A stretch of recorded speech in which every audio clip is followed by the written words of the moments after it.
sais pas si je pourrais vous dicter quoi que ce soit. Alors, grand 3, une définition représentationnelle. Ça, j'avais pas expliqué avec vous. Non, ça, j'ai pas fait. Ça, c'est avec 12 que j'ai fait. Représentationnelle de la vérité.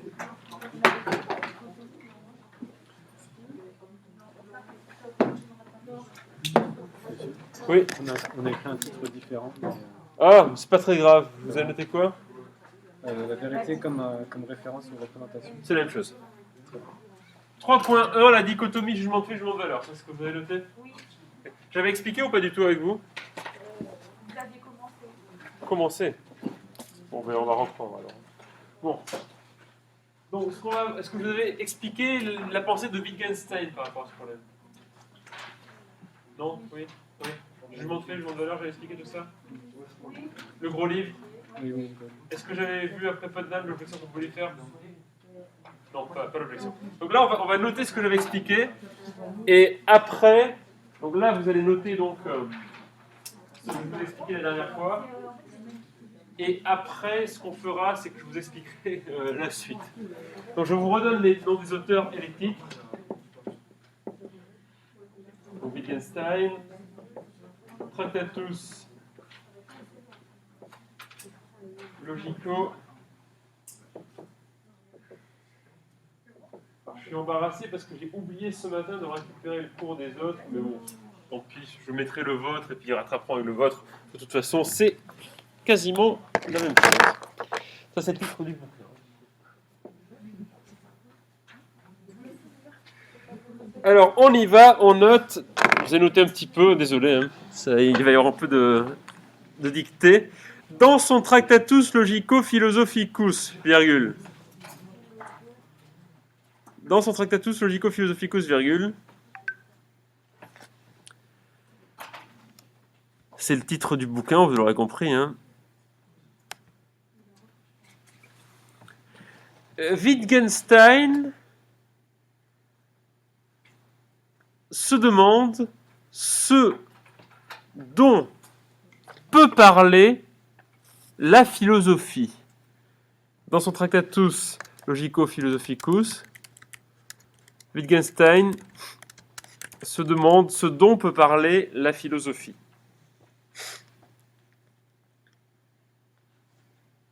Point.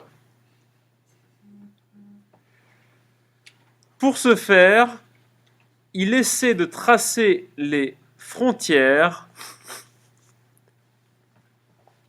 Pour ce faire, il essaie de tracer les frontières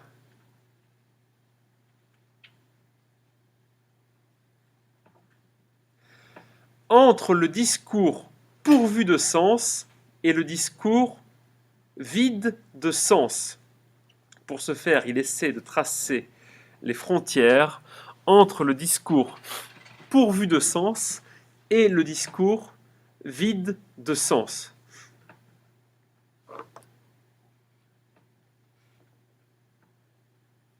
Point.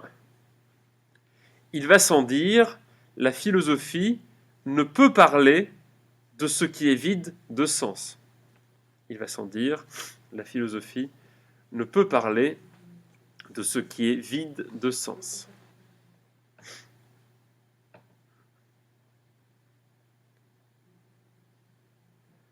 Point à la ligne.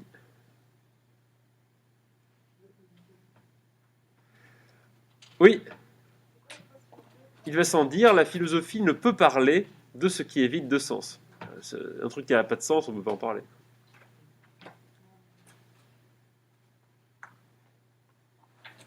Point à la ligne. Et on va noter, pour vous indiquer des exemples. Vous marquez exemple. Exemple.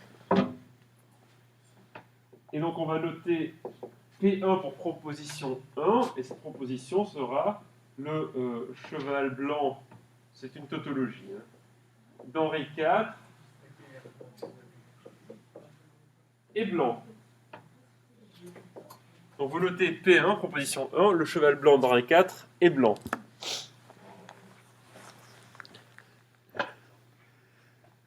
proposition importante. Et à côté, donc, après avoir noté cette proposition, vous notez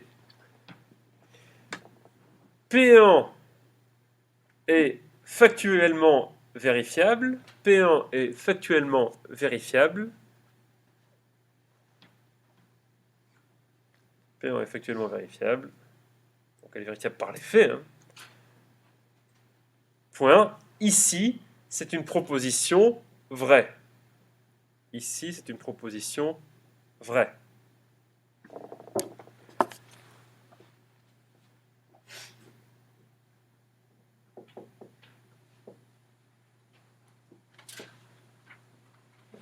On va noter P2. Le cheval blanc d'Henri IV est noir. Ouais, c'est une proposition fausse, évidemment, hein, puisqu'il est blanc.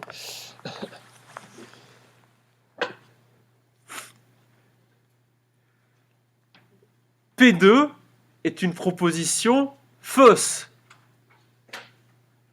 P2 est une proposition fausse. Par définition. P2 est une proposition fausse par définition. Et enfin, P3, on va noter une proposition un peu différente. Cette proposition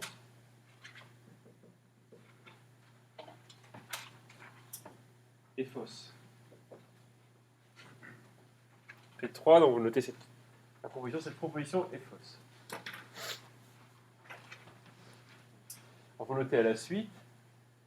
P3 est une formulation du paradoxe du menteur. P3 est une formulation du paradoxe du menteur. P3 est une formulation du paradoxe du menteur. Voilà. Si P3 est vrai, alors elle est fausse. Si P3 est vrai, alors elle est fausse. Point virgule. Si P3 est vrai, alors elle est fausse. Point virgule. Si elle est fausse, alors elle est vraie. Si P3 est vrai, alors elle est fausse. Si elle est fausse, alors elle est vraie.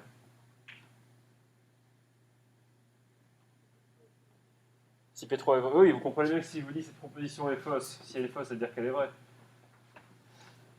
Et si elle est vraie, c'est qu'elle est fausse. Point. Peut-on savoir si elle est vraie ou fausse? Point d'interrogation. Peut-on savoir si elle est vraie ou fausse? Point d'interrogation.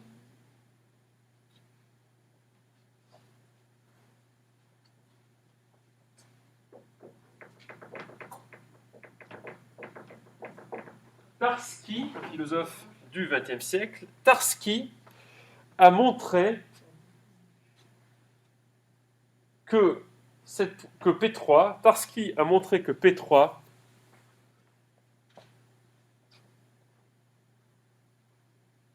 viole les règles de la logique. Tarski a montré que P3 viole les règles de la logique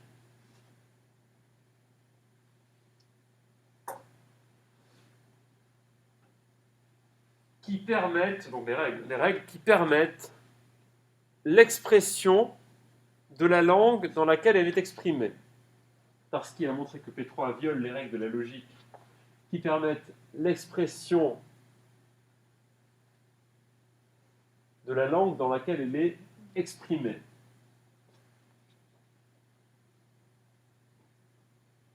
Voilà.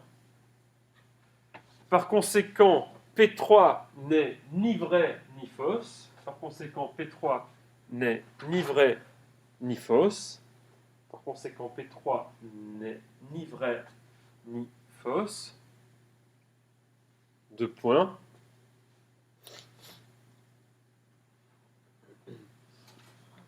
Au sens de Wittgenstein, elle est vide de sens.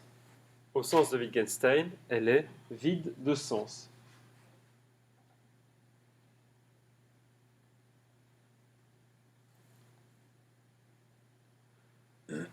Point. Comme on ne peut pas statuer sur les propositions vides de sens, comme on ne peut pas statuer sur les propositions vides de sens,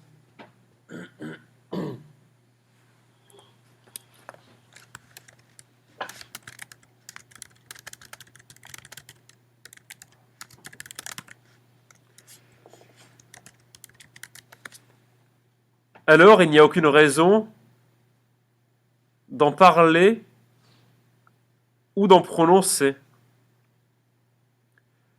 Alors il n'y a aucune raison d'en parler ou d'en prononcer.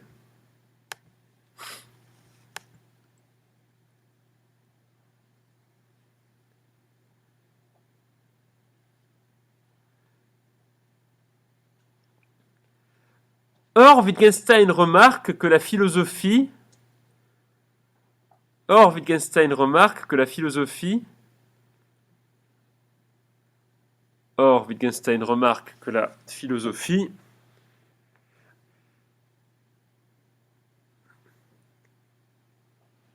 a longtemps mis à l'honneur les questions métaphysiques.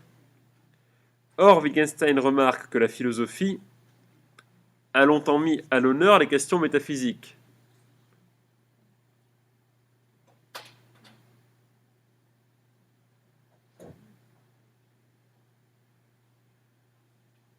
Point. Ces questions, oui, a mis à l'honneur les questions métaphysiques.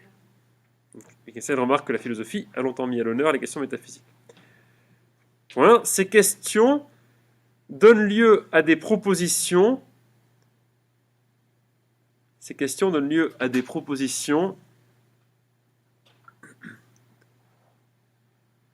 Ces questions donnent lieu à des propositions qui ne réfèrent à aucun fait. Ces questions donnent lieu à des propositions qui ne réfèrent à aucun fait. Oui, non. Ces questions réfèrent à des propositions qui ne.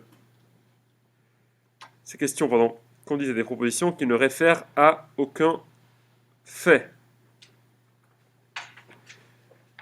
Virgule.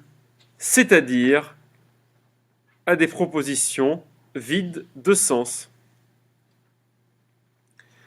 Pour vous le dire gentiment, en fait, Wittgenstein, ce qu'il dit, c'est que la métaphysique, c'est n'importe quoi, et que ce qu'a fait la philosophie quasiment jusqu'à lui, c'était n'importe quoi.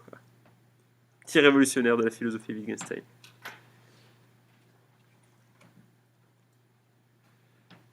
Point. On ne peut en effet aucunement statuer. On ne peut en effet aucunement statuer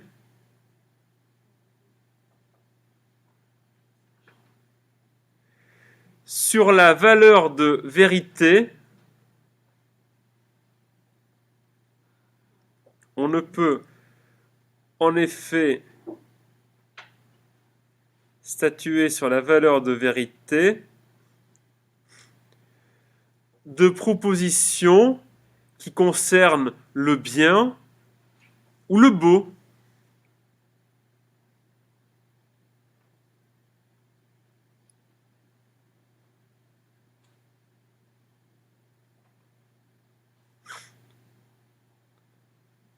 Eh oui. Eh oui, eh oui.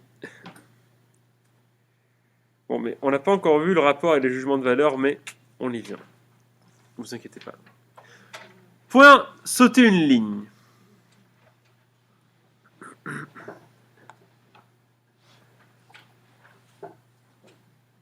La séparation entre jugement de fait et jugement de valeur,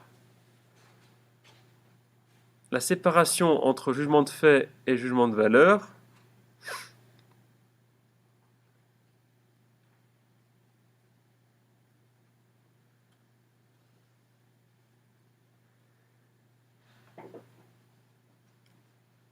est introduite chez Wittgenstein dans la conférence sur l'éthique.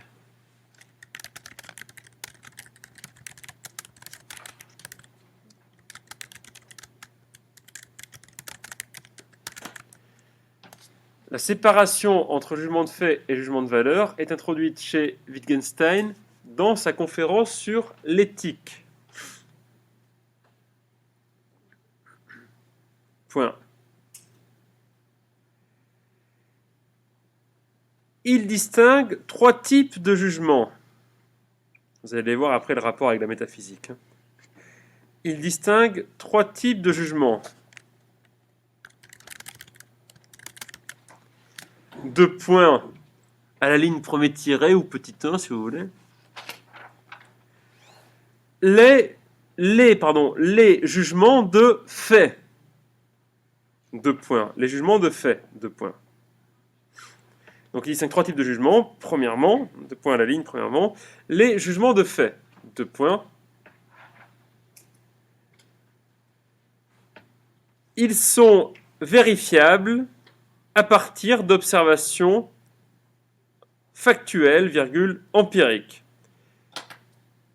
Ils sont vérifiables à partir d'observations factuelles, virgule, empiriques.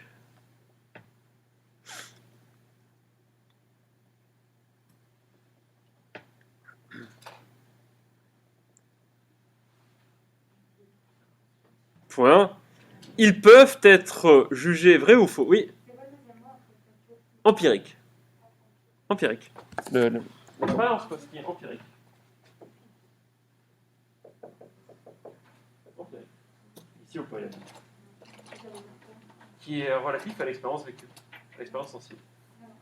Et quand on parle d'empirisme, en fait, l'empirisme, c'est une doctrine philosophique qui considère que l'expérience sensible est la source de nos connaissances.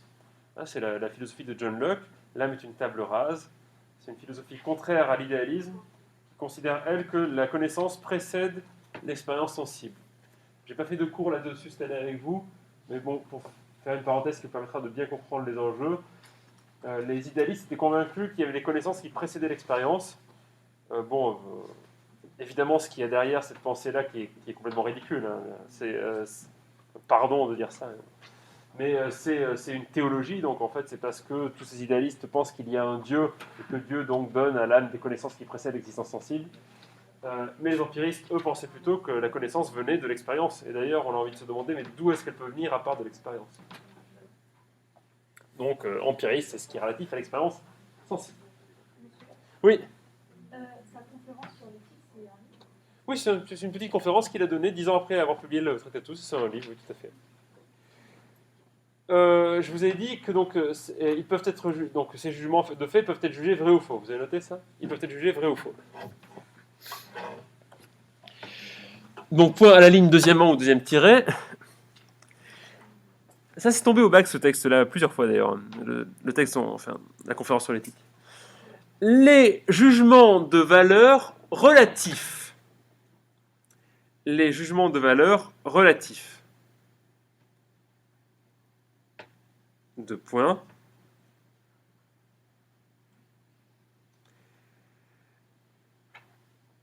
Réductible à des jugements de fait. Réductible, on va donner un exemple. Réductible à des jugements de fait. Réductible à des jugements de fait.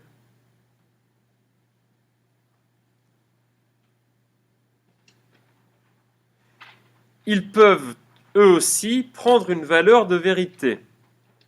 Réductible à des jugements de fait. Ils peuvent, eux aussi, prendre une valeur de vérité. Et là, à la suite, vous notez exemple.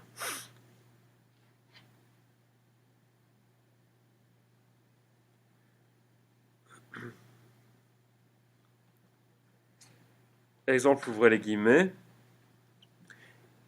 X est un bon joueur de tennis. Fermez les guillemets. X est un bon joueur de tennis. Fermez les guillemets. C'est un peu technique tout ça. X est un bon joueur de tennis. Fermez les guillemets. Est un jugement de valeur relatif.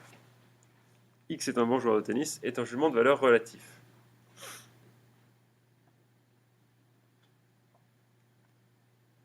X est un bon joueur de tennis, c'est un jugement de valeur relatif, point. En effet, la proposition, entre guillemets, être un bon joueur de tennis, en effet, la proposition, entre guillemets, être un bon joueur de tennis,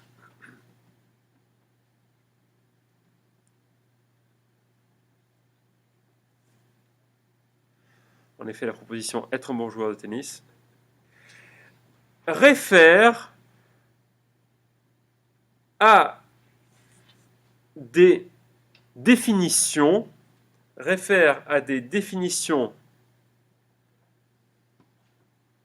universelles,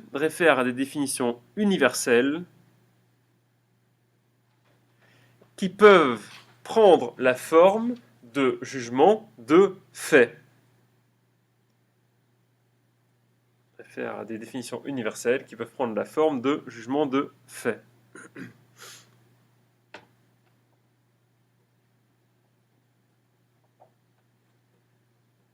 Point.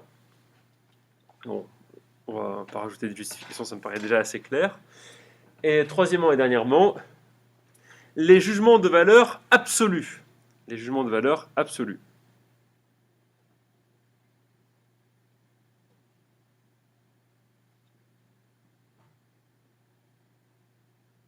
Point.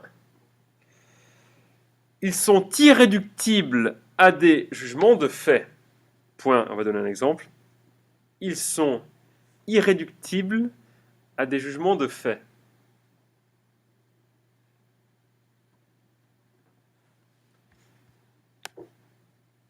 Ils sont irréductibles à des jugements de fait. Point. On va donner donc un exemple. Ouvrez les guillemets. On va donner une proposition. X est une bonne personne. Fermez les guillemets. X est une personne. Est une bonne personne. Fermez les guillemets.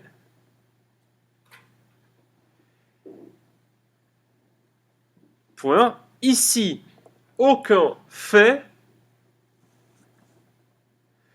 ne réfère à ce qu'est être une bonne personne.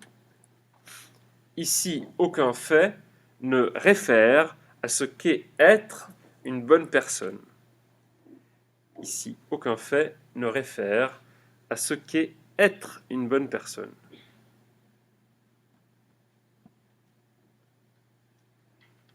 Point. Cette proposition est donc vide de sens. Cette proposition est donc vide de sens. Je suis sûr que quand vous avez commencé la philosophie, vous ne pensiez pas du tout qu'on parlerait de ce genre de choses. À aucun moment vous vous êtes dit voyons voir si on va parler des propositions qui ont du sens ou pas. Pas du tout. Genre vous imaginiez que vous alliez avoir une espèce de vieux prof un peu cinglé qui se douche pas très souvent et qui allait vous parler d'obscurs auteurs de l'Antiquité ou de Karl Marx peut-être, voilà, en vous faisant une espèce de propagande communiste tout en réfléchissant sur des concepts très abstraits de l'existence. Non, pas du tout. Au moment, il faut arrêter avec ça. Voilà. Je dis pas que ça n'existe pas, hein. Je dis qu'il faut arrêter. Arrêtons. Mais je vous rassure, ça existe de moins en moins. Ces profs-là, généralement, prennent leur retraite actuellement ou partent en profonde dépression. Bon, alors point à la ligne, parce qu'on n'a pas malheureusement tout à fait terminé avec cette histoire de conférence sur l'éthique. Les jugements de valeur absolue, sont des propositions métaphysiques. Les jugements de valeur absolue sont des propositions métaphysiques.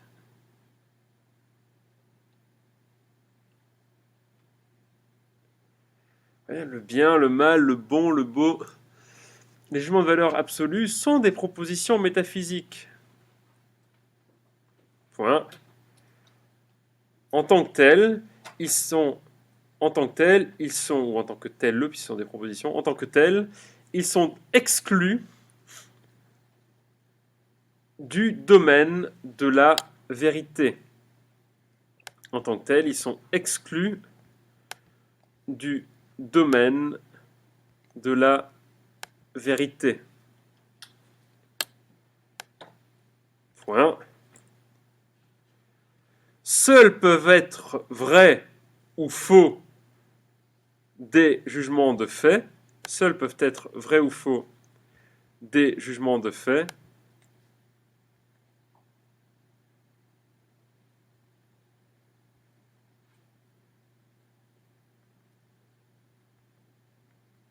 Virgule. Tandis que les jugements de valeur sont exclus du domaine de la vérité. Tandis que les jugements de valeur sont exclus du domaine de la vérité.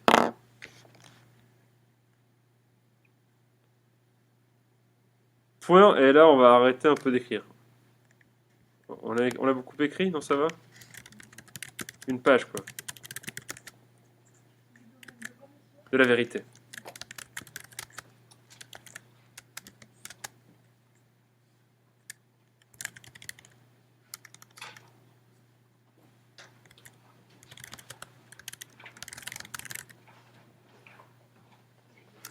Je suis en train d'uploader le cours pour les autres.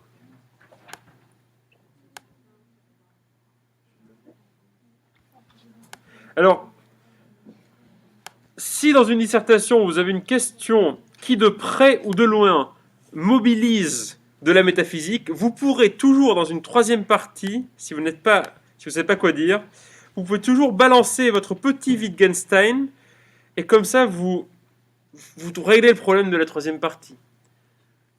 Thèse, par exemple, je ne sais pas, l'art est-il destiné à être beau? On peut vous poser cette question-là. Je pense que c'est une question qui a déjà presque dû être posée. L'art est-il destiné à être beau? Ou l'art, plus objectif, l'art est-il destiné à être beau? Partie 1, oui, l'art est destiné à être beau parce que... Partie 2, non. Partie 3, c'est une question métaphysique. Or, comme l'a remarqué Wittgenstein, bim, vide de sens. Bon, et bien sûr, il faut argumenter. Il ne s'agit pas juste de dire c'est vide de sens. Il faut le démontrer. Oui.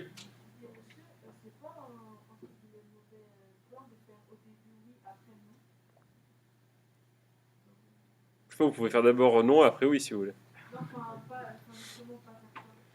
Comment vous voulez faire quoi? Non, mais moi, je pense qu'il faut faire ça. Hein. Là, je vous donne le plan de ce que j'ai fait moi au concours et ça m'a plutôt réussi. Hein. J'avais une question métaphysique. C'était que peut-on partager? Bon, oui, là, oui. C'est une question ouverte, mais il a fallu problématiser pour faire une question fermée. Partie A, on ne peut partager que certaines choses. Partie 2, le partage, c'est inhérent à l'être humain. Là, partie 3, question vide de sens, Wittgenstein, métaphysique, phénoménologie, ça n'a pas de sens, c'est con. Mais bon, pour y arriver, alors non, mais répondre par oui ou par non, c'est nécessaire, c'est une question de dialectique. Alors, bien sûr, alors là, on fait une parenthèse. Bien sûr, on vous pose une question à laquelle on peut répondre par oui ou par non. Vous n'arrivez pas avec vos gros sabots à dire oui, puis non, parce que là, évidemment, c'est pas cohérent. Non, vous défendez d'abord la thèse que vous pensez être la plus faible, et en fait, c'est même pas que vous la défendez, c'est que vous l'exposez. Vous exposez la thèse de vos ennemis. La thèse de mon ennemi, et puis après vous dites pourquoi la thèse de votre ennemi, vous trouvez qu'elle est nulle, et vous donnez de meilleurs arguments dans la partie 2, et partie 3, vous dites pourquoi vous pensez qu'il y a encore une meilleure thèse possible. Et donc, évidemment, dans une question métaphysique, vous pouvez très bien penser que la meilleure thèse possible consiste à dire que les questions métaphysiques ne sont pas des questions philosophiques. La dernière phrase du Tractatus, le dernier aphorisme du Tractatus Logico-Philosophicus, l'aphorisme 7, c'est, celui-là vous pouvez l'apprendre par cœur pour le coup, c'est sur ce dont on ne peut parler, il faut garder le silence. Donc là, vous dites à votre correcteur, tu es en train de me poser une question métaphysique, or, Wittgenstein, il a remarqué, ça on ne peut pas en parler. Pourquoi on ne peut pas en parler? Vous faites la démonstration telle que je viens de vous la donner, et puis vous venez de régler le compte au sujet. Alors, le problème, c'est qu'en fait, il y a quelques faiblesses dans l'argumentation de Wittgenstein. Mais bon, vous êtes en terminale. Hein. Mais on va voir quelles sont ces faiblesses.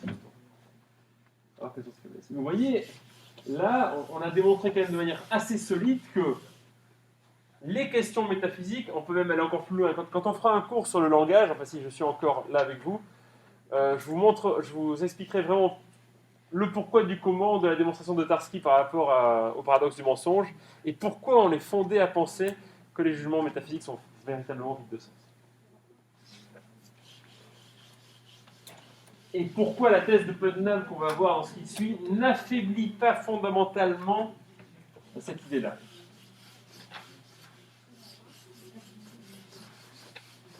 Vous savez, la philosophie, c'est compliqué. Hein.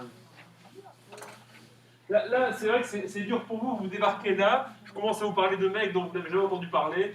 Wittgenstein, Tarski, qui sont ces gens-là? Pourquoi ils ont le droit de parler déjà? Hein, pourquoi ils parlent? Bon, ça, forcément, vous ne comprenez pas. Idéalement, il faudrait que je vous ai environ, je sais pas, il faudrait que je vous ai en amphithéâtre, grosso modo 10 heures ou 15 heures par semaine. Et là, on pourrait faire de la philosophie. Bon, malheureusement, ça ne vous aura pas échappé. C'est pas le cas. Enfin, c'est pas qu'on ne fait pas de la philosophie. C'est que je vous ai pas 15 heures par semaine en amphithéâtre. Oui? Au prépa-bac, est-ce qu'on peut avoir des sujets transversaux? Ben oui, c'est-à-dire que le prépa-bac, il n'y aura pas de piège, puisque... Pourquoi on dit le prépa-bac? N'est-ce pas une prépa?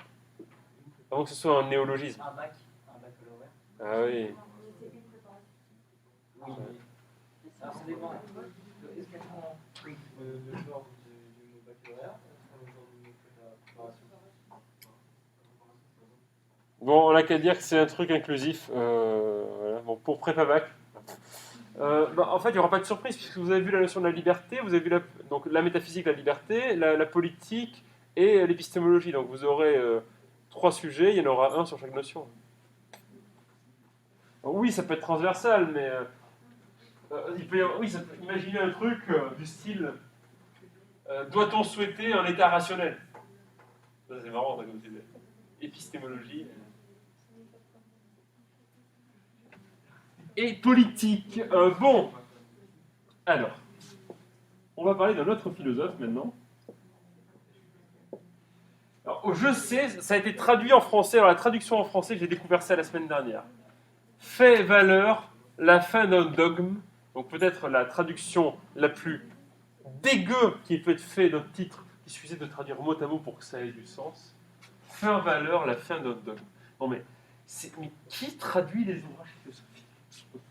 Déjà qu'on sait qu'il y a eu des problèmes avec la traduction d'Husserl, qu'on sait qu'il y a eu des problèmes avec une certaine traduction de Popper, là il faut croire que la traduction de Putnam, qui est faite, pour ne pas la nommer, par Claudine Tiercelin, laisse à désirer. Peut-être que c'est la philosophie de Claudine Tiercelin qui laisse à désirer. The collapse of the fact value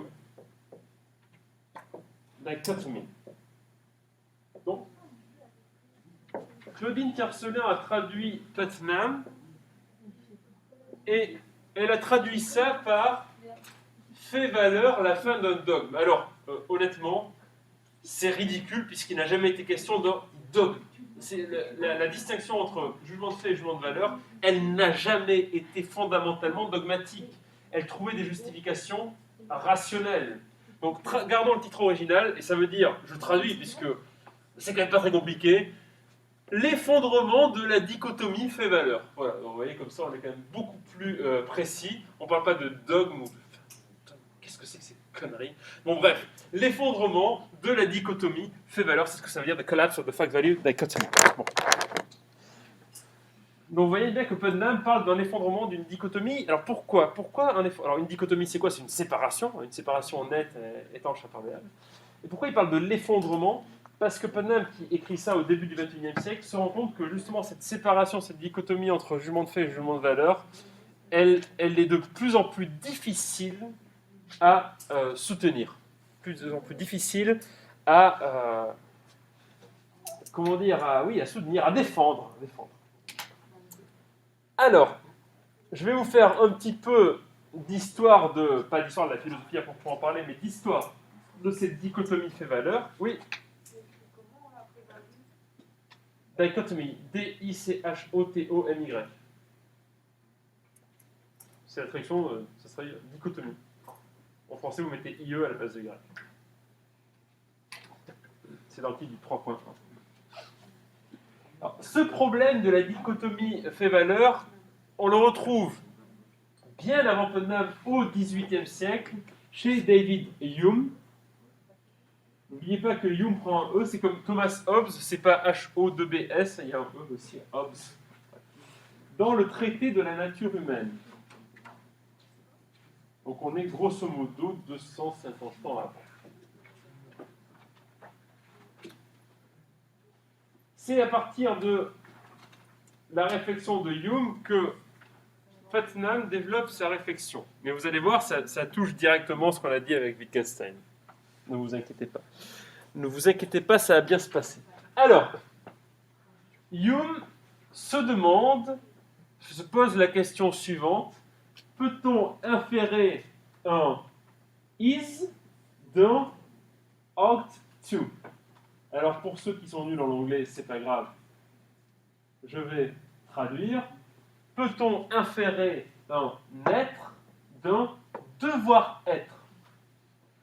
En gros, est-ce qu'on peut, à partir d'un jugement de valeur, inférer des propositions factuelles nécessaires?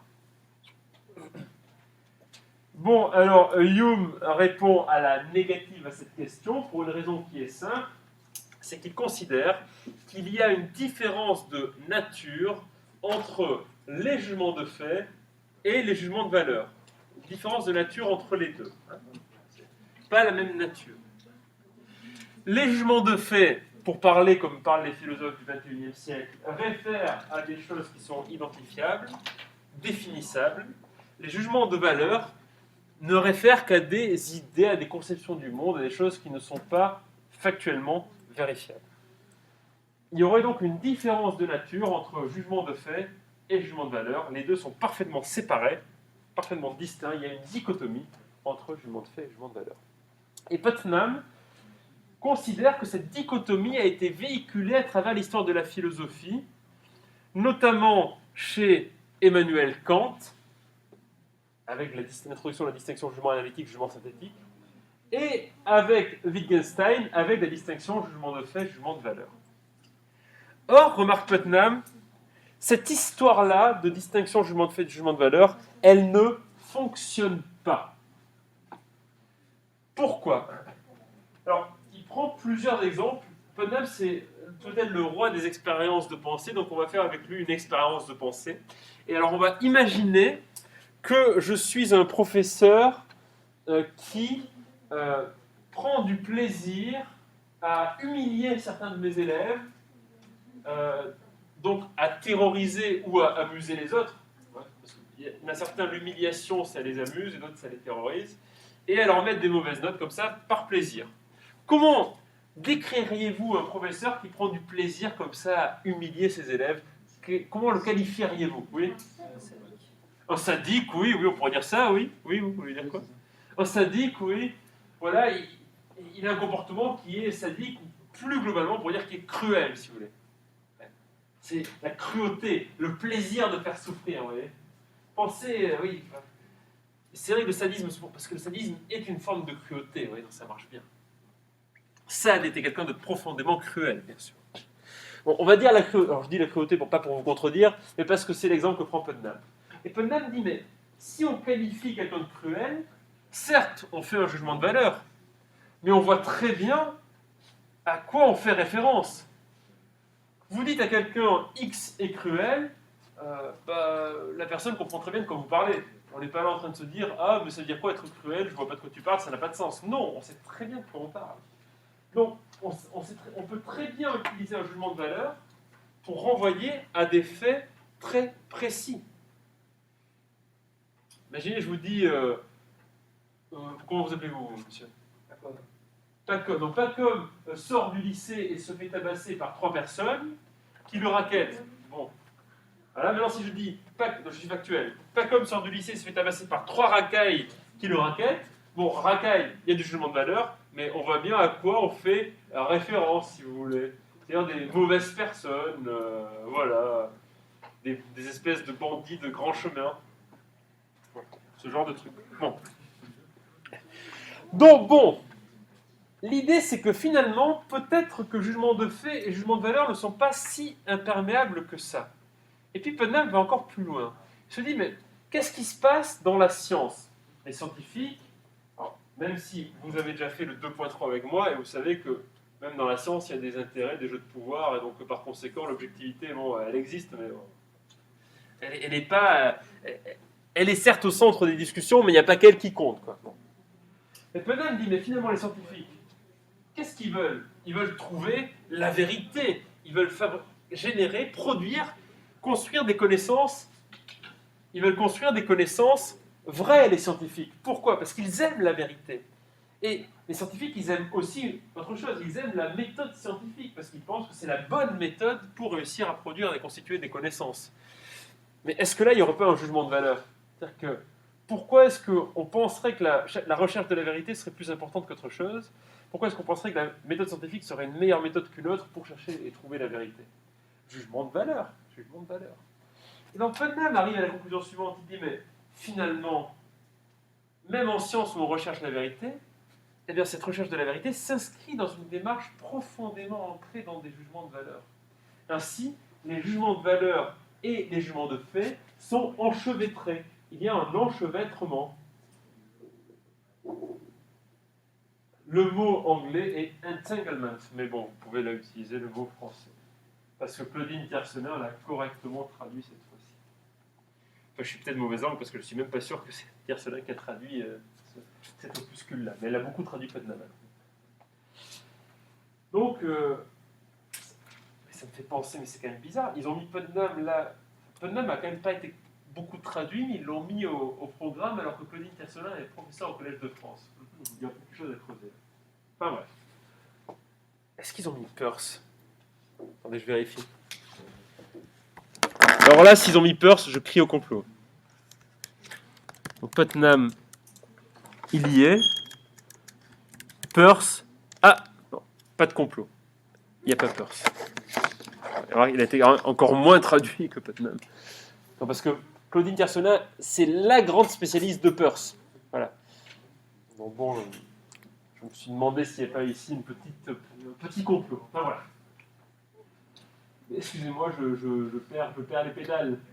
Oui, donc pour la science, on voit bien qu'il y a un enchevêtrement entre jugement de fait et jugement de valeur. Et on peut aller beaucoup plus loin en fait. On peut se dire que à chaque fois que nous émettons un jugement de fait, il y a derrière, en sous-bassement, un jugement de valeur. C'est très facile à comprendre ça. Parce qu'en réalité, n'oublions pas que quand nous émettons des jugements, eh bien nous désignons des choses. L'acte de désigner s'inscrit dans une activité communicationnelle. Cette activité communicationnelle, elle n'est rendue possible que par la parole, laquelle est rendue possible par une langue exprimée grâce à la faculté du langage. Mais l'apprentissage de la langue, il n'est pas complètement... On n'apprend pas à parler comme ça de manière magique, comme si on arrivait à désigner les choses comme elles étaient réellement. Non, pas du tout. L'apprentissage de la langue passe par un contexte. C'est déjà... Même Wittgenstein le remarque ça, en mentionnant Saint-Augustin. On apprend à parler par imitation. Et ce qu'on apprend à dire quand on apprend à parler dépend de notre culture, de notre communauté, de tout un tas de facteurs contextuels qui sont parfaitement contingents et pas du tout nécessaires, et non pas du tout objectifs non plus, pas du tout absolument objectifs. Et donc à partir de là, forcément, dès lors qu'on émet un jugement de fait, ça veut dire qu'on juge qu'il est pertinent de désigner les choses comme nous les désignons, et qu'il est pertinent de parler des choses dont nous parlons. Donc vous comprenez bien qu'il y a déjà une valuation derrière. Alors, disclaimer cependant, cela ne veut pas dire non plus qu'il n'y a pas des discours qui sont vides de sens, si vous voulez. Parce qu'une fois qu'on a posé les règles de la logique et les règles du discours, que l'on juge être adéquates pour nous exprimer, pour nous comprendre, donc là il y a un jugement de valeur, vous l'aurez compris, mais une fois que ces règles sont posées, eh bien, toute infraction à ces règles peut nous faire sortir de l'objectivité, peut nous faire sortir de la factualité, peut nous faire sortir de la signification. Donc finalement, là, il y a un point de jonction quelque part entre Wittgenstein et Putnam, sauf que la différence, qui n'est quand même pas moindre, c'est que Putnam ne rejette pas l'idée sur laquelle, c'est assez bizarre que Wittgenstein le fasse d'ailleurs, enfin, Wittgenstein du Tractatus le fait, après il revient sur cette position, mais le jugement de fait pur n'existe pas. Et Putnam d'ailleurs remarque que ça fait des millénaires qu'on essaie de définir ce que c'est qu'un fait, et qu'on n'arrive pas à définir ce que c'est qu'un fait. Il s'en prend notamment à des philosophes qu'on appelle les positivistes. Ce sont des philosophes, c'est un groupe philosophique du 19e, fin du 19e et début du 20e siècle, qui pensaient pouvoir établir une philosophie reposant uniquement sur des jugements de fait. Et à chaque fois, Putnam leur dit, mais c'est quoi un fait? C'est quoi un fait? Et finalement, vous vous rendez compte que les positivistes n'arrivent pas à répondre à cette question fondamentale, qu'est-ce que c'est qu'un fait? En tout cas, ils n'arrivent pas à y répondre sans intégrer des jugements de valeur. Parce que c'est totalement impossible, évidemment. Donc, jugement de valeur et jugement de fait sont enchevêtrés. Voilà, ils sont enchevêtrés. Donc, quelles conséquences pour la vérité? C'est-à-dire que quand on parle de jugement de fait, eh bien, on ne parle pas de jugement de fait absolu, on ne parle pas de jugement de fait au sens réaliste, métaphysique, donc on ne décrit pas la réalité telle qu'elle est, on parle de jugement factuel au milieu d'un système de valeurs, au milieu d'une subjectivité première. Et ça, c'est ce qu'on développera dans la partie suivante, mais il faudra d'abord que je vous dise que ce truc ne soit pas de dame, mais on n'a pas le temps, ça sonne dans une minute. En revanche, je vais juste faire une photo d'un de vos cours, cette fois-ci je ne vais pas oublier. Comme ça, je mettrai sur Pronote pour les autres. Quelqu'un qui a une belle écriture si possible. Vous, non, c'est plus. Je lis. Rapide,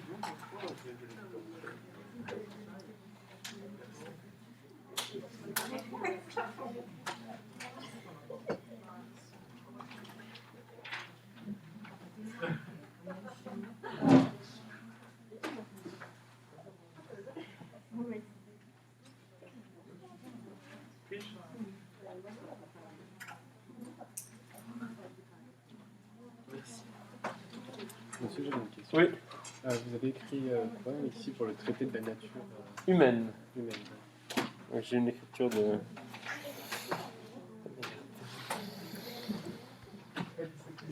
Merci. J'écris très mal. Et voilà. Pas de questions, c'est bon. Ça sonne. Je vous libère.